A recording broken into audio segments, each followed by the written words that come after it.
Imagine a world shrouded in mysteries, where the reality we know today is merely a fragment of what once existed.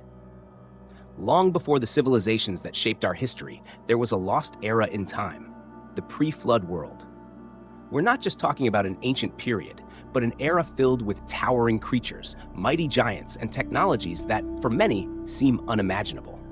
This fascinating world, described in ancient scriptures, holds secrets known to only a few. Let's explore a narrative that takes us from the dawn of humanity, with Adam and Eve, to the moral decline that led to the Great Flood. This is a journey through a hidden history, where humanity's advances walked hand in hand with its spiritual downfall. Get ready to dive into a little-discussed reality, filled with surprising revelations about how it all began and how, over generations, mankind transformed the world that was given to them. If you think you know what the world was like back then, you're about to discover that reality may be far more complex and intriguing than any modern assumption. Let's go back to the very beginning, where the story of humanity takes its first steps. Adam and Eve, shaped by the hands of God Himself, are the central figures of this new world. They are the first, the ones who usher in the pre-flood era. Everything seems to be the perfect beginning of a harmonious creation, but soon that perfection is shattered. From their love, Cain and Abel are born, brothers who carry within them the potential for both good and evil. But as you may already know, this story takes a tragic turn. In the midst of envy and resentment, Cain rises against his own brother Abel, committing the first murder in human history. Imagine, in a world where there are only 4 people, the darkest side of human nature already emerges. Now, the future of humanity seems compromised. With Abel dead and Cain marked by sin, a question arises that many have asked. If only they existed, how would humanity continue? But here comes the revelation. Adam and Eve didn't only have Cain and Abel. They also had other sons and daughters, many of whom were born as twins, allowing the population to grow rapidly. This first conflict wasn't just an act of violence, but a milestone marking a dangerous deviation for humanity. From this point on, the scars of this act resonate in the generations to come. The mark of Cain wasn't just a symbol of his curse, but a constant reminder of how darkness was already beginning to infiltrate humanity, even in its early days. And so, the pre-flood world continues on its path, with a population growing from a root already stained by the blood of the first brother. After the tragic beginning marked by the first crime in human history, the pre-flood world begins to take shape. Humanity, which started so simply with Adam, Eve, and their first children, now begins to expand rapidly. Sons and daughters are born, and the earth, once inhabited by few, starts to be populated. And this is where Cain, the man marked by his transgression, re-enters the scene. After being banished, he doesn't disappear into the shadows. On the contrary, he decides to leave his own mark on the world. Cain builds the first known city and names it after his son, Enoch. But you might be asking, a city? For whom, if humanity was still just beginning? Here lies one of the fascinating secrets of this era. Time passed differently, and people lived for hundreds of years, having many children throughout their lives. Imagine a generation lasting 20 years, but with people living nearly 1,000 years. Because of this, the earth quickly starts to be filled with countless families, and the first cities begin to emerge, spreading across valleys and mountains. Meanwhile, new societies start to form, each with specific functions. The first inventions appear, such as methods to create shelters and ways to manage livestock. The land, still bearing the curse of Adam's sin, requires mankind to develop techniques to survive. Thus, humanity transitions from a scattered, nomadic group to the construction of habitation centers, where knowledge and practices begin to concentrate. But this development wasn't just physical. The cities, however rudimentary, also carried the seed of something darker. The construction of the city of Enoch doesn't just symbolize a technological advancement. It also marks the beginning of a society where the power and influence of a few start to overshadow others. And in this setting, the story unfolds as humanity grows in number, but also in ambition and deviation. Prepare yourself, for the inventions born here, at the dawn of the world, will not only shape the history of this era, but also define the spiritual decline that will lead to a catastrophe that will change the fate of all humankind. As humanity grows and spreads, something extraordinary begins to happen. In a short span of time, the first inventions emerge, the first signs of a society that, although young, already shows great creativity and intelligence. In the pre-flood era, humans are not primitive or lacking in knowledge. In fact, they are endowed with impressive capabilities, both intellectual and manual. Look at this. While the world was still being populated, there were already those who mastered the creation of tents, the management of livestock, and the development of new forms of sustenance. One of Cain's descendants, named Jabal, is described as the father of those who dwell in tents and have livestock. He establishes an economic model that, by today's standards, might seem simple and rudimentary, but at that time, it was a milestone of innovation. He creates a nomadic system, moving from place to place with his livestock, seeking new pastures as needed. But it doesn't stop there. Culture begins to flourish in a surprising way. One of his brothers, Jubal, becomes the father of all who play the harp and flute. Yes, musical instruments. Think about it. In such a remote era, humans were already creating music, developing art, and exploring creative expression. This shows that humanity, from the very beginning, possessed an innate capacity to create, invent, and beautify the world around them. However, as often happens, these abilities weren't always used for good. While tents and music are wonderful, the truth is that some of these innovations were corrupted by those who used them. Tents, for example, were not just homes or shelters. In many cases, they became centers of idolatry, where twisted cults and practices developed. The musical instruments, which could have been used to praise God, began to be used to exalt false gods and profane practices. This duality defines the pre-flood era. While humanity advanced technologically and culturally, it also fell into a spiritual abyss. The ability to create and invent, which should have elevated humanity, was being diverted to the dark side. The potential for both good and evil coexisted, and gradually, the balance began to tip toward the negative. And so, the pre-flood world transforms into a stage of simultaneous progress and decay. The society that was once simple is now increasingly sophisticated, but also increasingly distant from the principles that should have guided it. As humanity developed in knowledge and technology, something terrible was also taking root: spiritual corruption. The pre-flood society, which began with hope and potential, quickly found itself dominated by distorted values and perverse behaviors. The advancements that should have been cause for celebration now served dark purposes. Take the example of Lamech, a descendant of Cain. He stands out for having 2 wives, which already indicates a deviation from the divine order for marriage. But the issue wasn't just polygamy. Each of these wives had a specific role for him, reflecting the corrupted mindset of the time.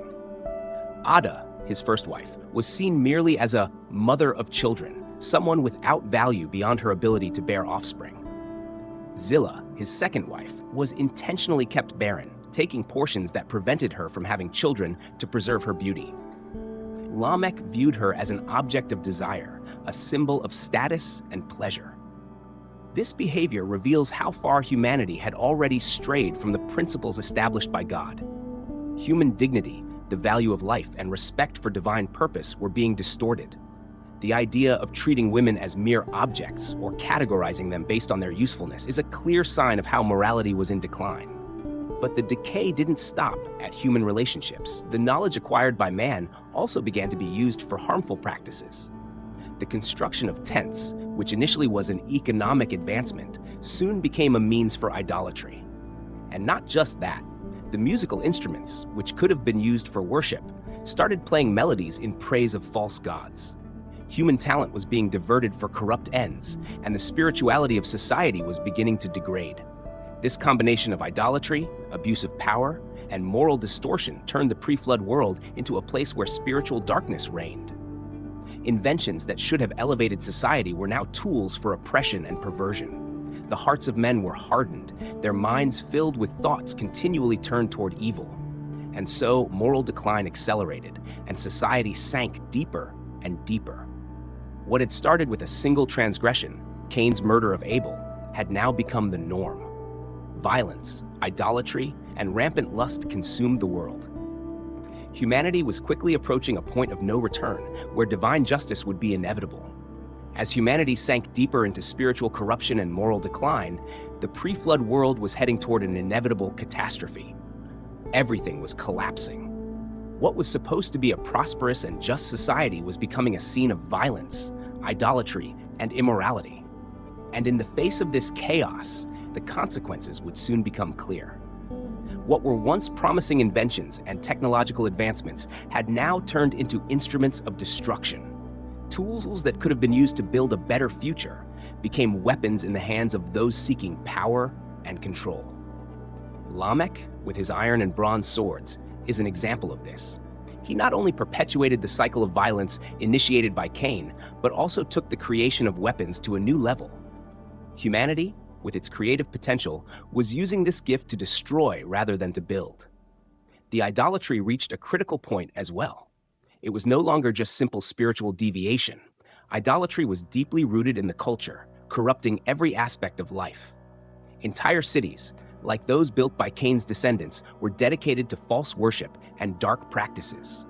The name of God was constantly profaned, and true worship became almost non-existent. Even when people invoked God's name, they did so not with genuine intent, but with the aim of manipulating or distorting his purpose. All of this culminated in the complete degradation of human relationships. Violence spread like an epidemic, not only in the physical sense, but also through theft, exploitation, and oppression of the weak. The biblical Hebrew reveals that the earth was filled with Hamas, a word that, beyond violence, also carries the meaning of theft and injustice. People used power, weapons, and influence to seize what belonged to others, creating a society where safety and morality were non-existent. It was as if every thought, every intention of the human heart was focused solely on evil. The corruption was so profound that God, in his justice, decided that something radical needed to be done. The earth was saturated with sin, and the divine plan for redemption had to be restarted. But before the great judgment, there is one last example of hope. Enoch, a man who walked with God, is taken early from this world, spared from what was to come. His departure symbolizes that even in the midst of darkness, there were those who still sought justice and truth. However, they were few, and the majority were lost in their own depravity. Now, the stage was set. The corruption had reached an irreversible point, and the consequences of this moral decay would be devastating. The flood was approaching, bringing with it the cleansing that would give humanity a new chance. But before that happens, there is still one last hope. A man chosen to guide creation into a new beginning, Noah. From here, the story takes a drastic turn, showing how the world we know was shaped by this pivotal moment in human history. Amidst all the darkness and decay that dominated the pre-flood world, a ray of hope emerges in the figure of Noah. When everyone around him was steeped in violence, idolatry, and corruption, Noah stands out as someone different, someone who still preserves integrity and faith in God. This is why he is chosen for a crucial mission, to be the new starting point for humanity. The name Noah carries deep meaning. In Hebrew, Noach means rest or comfort. This name is not a coincidence. God saw in Noah the opportunity to bring relief to creation, to restore what had been corrupted. But Noah is not just a symbol of spiritual hope. He also brings practical innovations that would shape the future. He is described as someone who developed new agricultural techniques, allowing humanity to cultivate the land more efficiently without needing to continue the nomadic lifestyle of earlier times. He brought progress to a world where everything seemed lost. But Noah's mission was not easy. He was called to build a gigantic ark, a task that seemed absurd to everyone around him. As he hammered each plank, preparing the ark for a flood that no one believed in, he faced the scorn and mockery of his contemporaries. Noah was a man of faith, working in obedience to a vision that only he could fully understand. However, the significance of the ark goes beyond being just a means of survival. It symbolizes a new beginning, a new chance for humanity to start again in the right way. The ark would be a refuge not only for Noah and his family, but also for the animals that would be preserved. Here, the knowledge Noah inherited from the pre-flood era becomes vital. He knew which animals were clean and which were not, reflecting the wisdom passed down since the time of Adam.